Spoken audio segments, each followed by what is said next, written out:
everybody, and welcome to another episode of the Atlantic CIL podcast. I'm your host, Donald Campbell. We're here with Nicole Heckelman, who has experience working with people with disabilities, and we were gonna.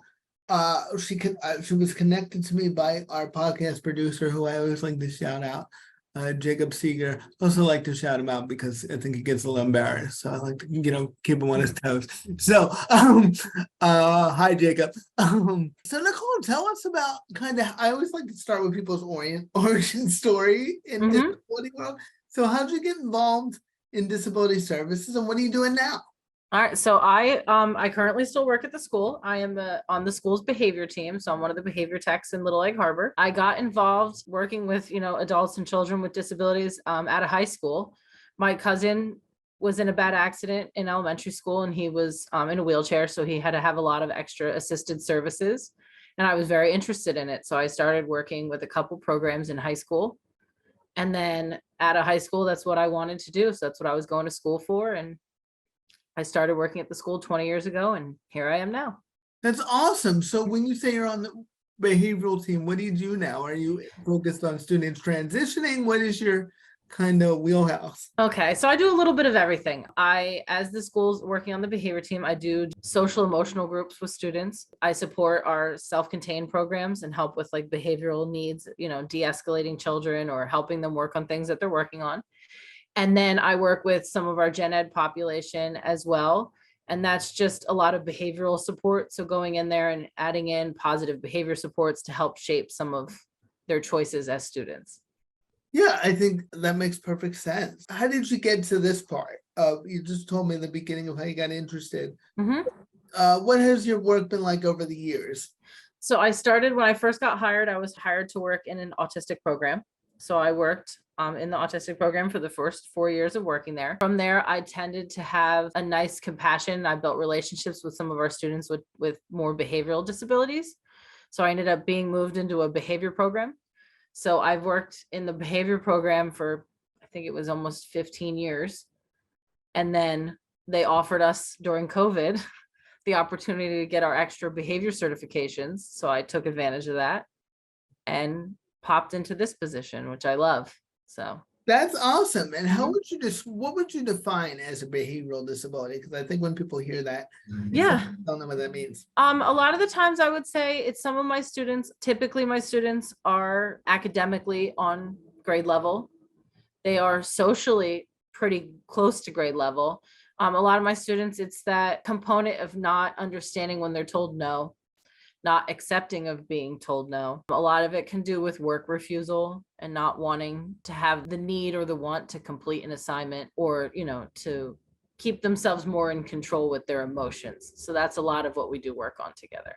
Yeah, and I know that when we have worked with people with behavioral disabilities, sometimes it's just kind of oppositional. Yep, very much so. For being oppositional. And learning how to work around that and understanding that it is a disability and, to still give them the education and the services they need, I think is kind of the challenge of it. I think people with behavioral disabilities, I always say I have cerebral palsy, and that disability, people like that disability, like they can fit it in a box, like, oh, it's a person in a wheelchair. Yeah.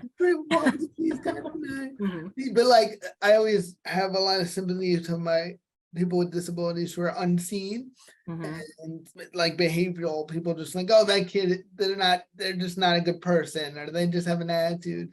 So talk about that, sort of the stereotypes of it. And yeah, because that's not always the case, as you just said. It's not typically the case. A lot of my job is relationship building. So it's coming in and teaching these kids how to have an appropriate relationship with someone, how to have a communication, to be able to sit and communicate. A lot of my guys don't understand how to sit down and have a conversation with someone, that you can have a difference in opinion, and that's okay. So sometimes it's even, something as small as that is teaching my guys how to have a conversation with someone where you might not agree, and that's okay not to agree, and that you can still like that person even though you don't agree. Right. Because behavioral disabilities, like I said, they are real disabilities. They're just as much of a disability as I have. So Mhm. I think that also it's incumbent on among people who don't have those disabilities to realize that there are people like that out there, and sort of like, how would you recommend that somebody like me approach somebody with a behavioral disability? Like, what is a good technique? Because sometimes I think people, it's like they give them the fight or they give them the opposition and they Yeah. trigger it all. So there's Yes. gonna be better techniques on how to handle it. Yeah, I usually I try to come in as cool and calm and easily like composed as I can keep myself, because the only thing I have control over the situation is how I handle the situation. Right. So if I come in as calm and cool as collected as I can, right away, just my demeanor usually can sometimes start to de-escalate. If I come in and I'm fired up, you're not going to help anybody that's at that heated moment calm down. I would say my biggest tip would be is just to maintain you first. Right. You have to come in on your own, calm, cool, ready to enter a situation. Right. For lack of a better phrase, don't add fuel to the fire. That is 100%. Don't Adding fuel to the fire isn't going to help. Somebody's oppositional towards you, you give them opposition, they'll give you opposition back 100%. day. Yes, I can honestly say I have never been called into a classroom and come in all hands blazing. No, you got to come in completely on neutral. Right. That's part of it too, is that they have to remember that, yes, I understand that they might have said something to you that isn't the nicest, and they might be in a heated moment, but we have to remember that everyone is still a person and we need to work on those things first.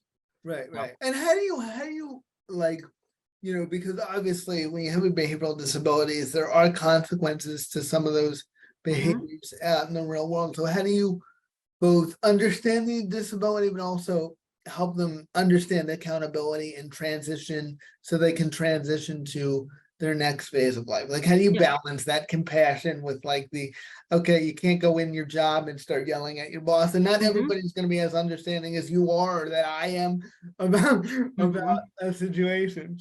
I usually try to be straightforward with a lot of my students. I think a lot of it starts as, I'll ask them, is it okay to be angry? And a lot of them say no. And I have to remind them that it's okay to be angry. Right. It's okay to have feelings. It's what we choose to do with them when we're done. So, I mean, a lot of it too is that it's teaching them that it's okay to have those feelings. It's okay to feel angry. It's okay to feel happy. It's what we choose to do with it next. That's a great point. I think that because that's true to people even without behavioral disabilities. 100%. The issue isn't your feeling. The issue is what you do next. Yes. And even a lot of my my more typical, like my gen ed population students that I push in for positive behavior support, they're in the same boat. When I say to them, is it okay to be ticked off? They'll say like, no. And I'm like, well, of course it's okay. You're allowed to be mad. You're allowed to be angry, but you're not allowed to hit someone or yell at someone because you're mad. Right, right. You're allowed to be mad at your teacher. You just can't curse them out. Exactly. We're allowed to be mad. I'm like, I get mad all the time. Yes, I have to learn to learn I could be mad at you in this current situation. Exactly. But I can handle it differently. Exactly. And what do you feel like people with behavioral disabilities need to be successful? Like, what are we not doing? What should we do more of? What are those things you see like? I think more social, emotional, that alleyway is a little bit something we lack sometimes. I think I would like to see more of that. I think it teaches our kids not only compassion in each other, but and just by like doing stuff like that. One of the programs we're looking to like bring into our school next year is that we're going to do like a peer mentoring. Oh, I think that's awesome. Yes, where we want some of my especially some of my guys that are out in our regular ed classes, but have that more of that behavioral background. I would really like to see them have to be paired with somewhere where they like have to have a different understanding of someone else too. So that's one of the programs we're looking to add in next year, is do more of like a peer mentoring. I think that's great, because I think that sometimes with people with behavioral disabilities, we can isolate them too much and would like take them out of the general population, because this might trigger them and that might trigger them, and sometimes I see people fall into that pattern. It'd just be easier if they were all over here, and it's like that just increases their isolation, and also doesn't let them build the skills. Like you said, no, you're not going to get rid of everybody that annoys you. So you got to learn how to make this. You kind of have to move on, you You can't go into Wawa and they're out of milk and start throwing the case around. Right. Sorry, that's just life sometimes. Or you can't work at Wawa and say, look, I want to work here, but I want to come in when nobody else is around. Exactly. Yeah. Those are not, yeah, that's not, they're not, unfortunately, that's not reality. Not a thing. Yes. Not a thing. And that brings me to, I'm really, I really think a lot about sort of transitioning after school, because at the center, we get a lot of parents who, I always say, especially if they're in a good school district, they don't realize how much support they get. That's kind of built in. And then when that goes away, a lot of people are kind of caught, they're shocked. They're like, what do you mean nobody, like, what am I supposed to do? So do you have any tips for transitioning, or what do you think about that? If you've had any experience with kind of after school and they're leaving, there's such a behavioral disability, but what are the next steps? Yeah, I mean, unfortunately, most of my experience lies like 8th grade down. Right. Where I've been. I do know, like, as my students, even transitioning just from that 6th grade up to that middle school. Yeah, because that's a thing too. That's a big transition. I try to remind my kids a lot. Last year I had a few that I worked with very closely since they were in kindergarten. So we've worked together for quite some time. And it was just those reminders. And I kept reminding them, like, next year you're not going to have as many supports as you have this year. So it's teaching them to do more independent. It's more of that independence on those significant, I don't want to use the word, I would say more independence on those significant characteristics that you really need. Right. Those things that you really need to have an understanding on. So it's just pushing that. Like I said, a lot of mine is that, recognizing and understanding their own emotions. Right. Being able to say, I need a break. Right. Being able to say, so that's my biggest thing that I push with a lot of my guys, is giving them the voice that they need to be able to say, I just need a second. Right. And when I hear you saying too is, and it could, a transition just doesn't need to be graduating, but like you said, it could be from 6th to 8th grade or 8th grade to high school. I mean, those are big steps for people. And like you said, preparing them as you're going through the process. 100%. Setting that expectation, like this transition is coming, like 6th grade is not the same as 8th grade. Like it's just not. So like, what are you gonna do when you have a little less support, maybe, then building those skills? 100%. And that's something that worked with me, even though like I said, I have cerebral palsy. As I went up in grades, they gave me more and more independence, which I think is really the key, because independence is huge. And it builds confidence. Like, yes, you need to feel good about yourself. Right. If you're constantly told you can't do it, or don't worry, I got it, never allowed to struggle, like you never build those like skills. And absolutely. Then you get a self-esteem where it's like, well, I don't know, I'll never go to college because nobody ever told me I might have to go. Like I might have to go. And yeah, so that's great. I'm glad somebody like you is out there. Thank you. While we're on the subject, I'm a big Jacob fan. So how do you know Jacob? I was a parrot in Jacob Seeger's class when he was a kid. Oh. So I've actually known him since he was a little kid. Yeah. That's good. We could do a whole new podcast. I know. Actually, it was the coolest thing for me. You know what I mean? To get to know a student and then to see them grow up. It's pretty awesome. Yeah. And I would just like to say, and Jacob's doing awesome. Jacob's a fantastic young man. He just, he's just such a fun. We have so much fun. I agree. Center, and he just brings so much. Always keeps me entertained. 100%. In the best way. Yep, he's a good kid. He is.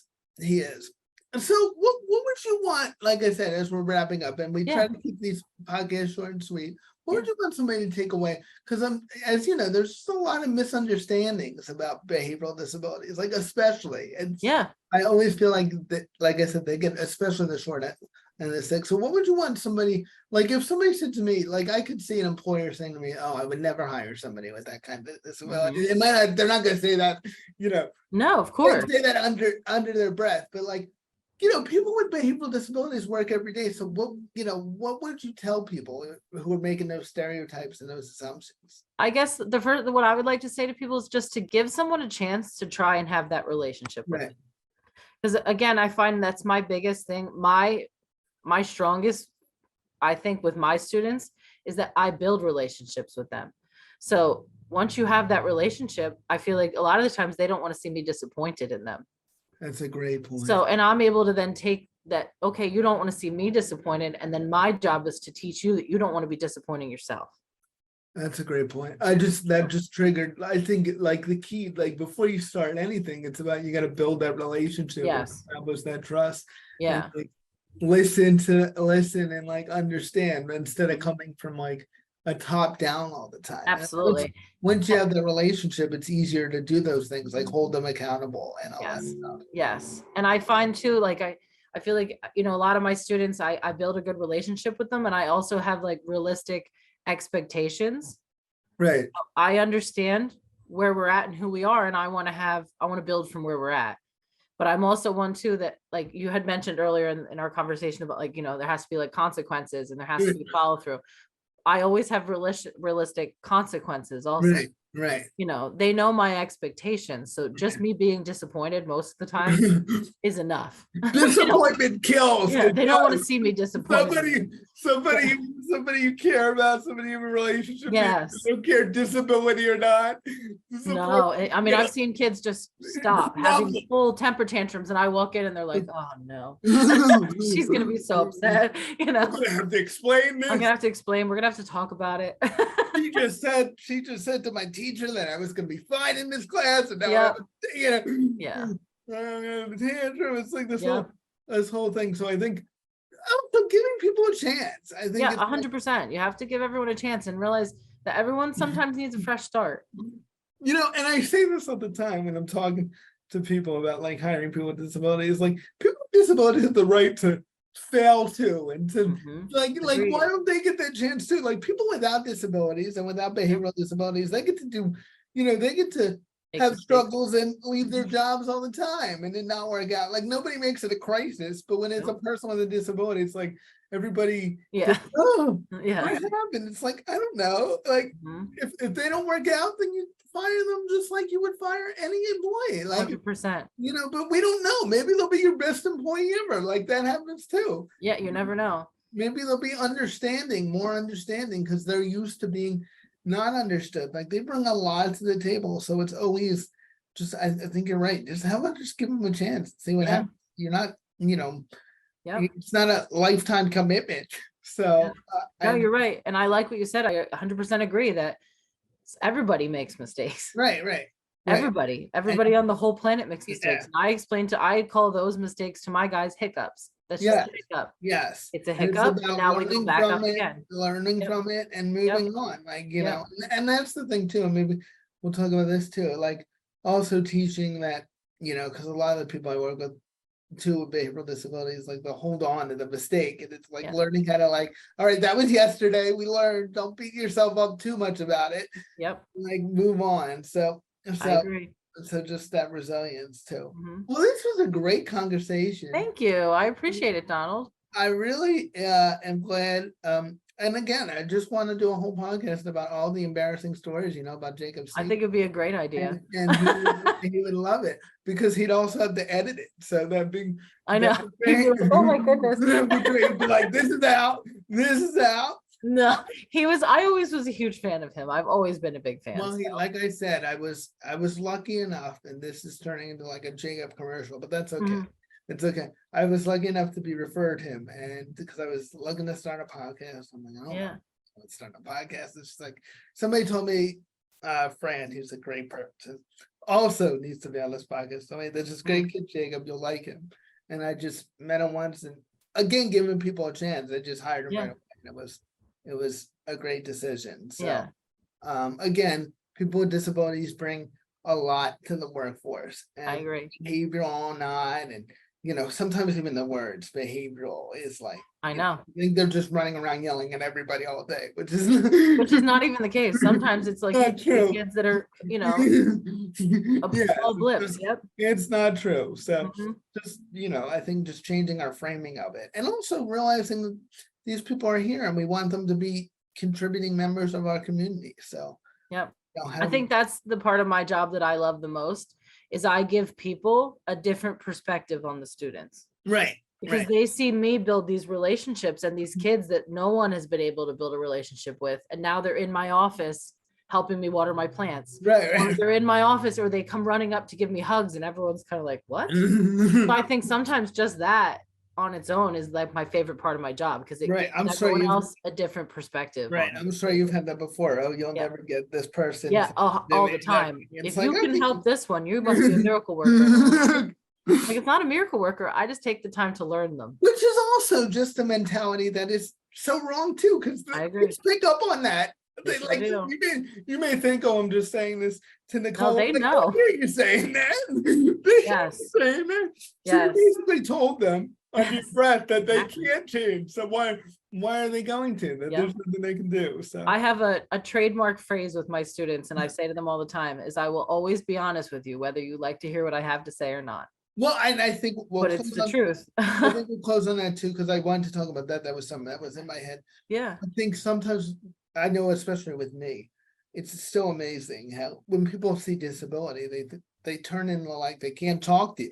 Like they No. just, I don't know what to say. And you just said the best thing to be with somebody with a behavioral disability is just be straightforward. Like, yo, that was uncalled for what you did. Like, 100%. don't walk around it and be like, No, I'm not going to tippy toe around and pretend that you throwing something was appropriate.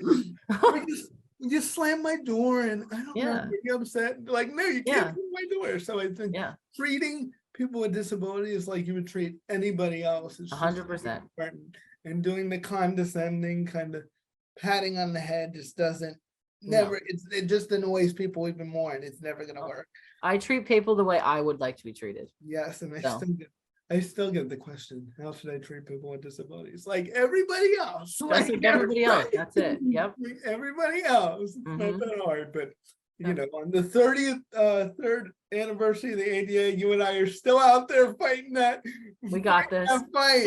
that fight, helping Yep. people learn those things. So thank you, Nicole. No, thank you, Donald. I really appreciate this. Thank you. This meant a lot. I was glad I was asked. And I will tell Jacob you were awesome. Well, he'll know because he'll record this. But thank you. Perfect. Bye. Thank you. Bye-bye. Bye, everyone.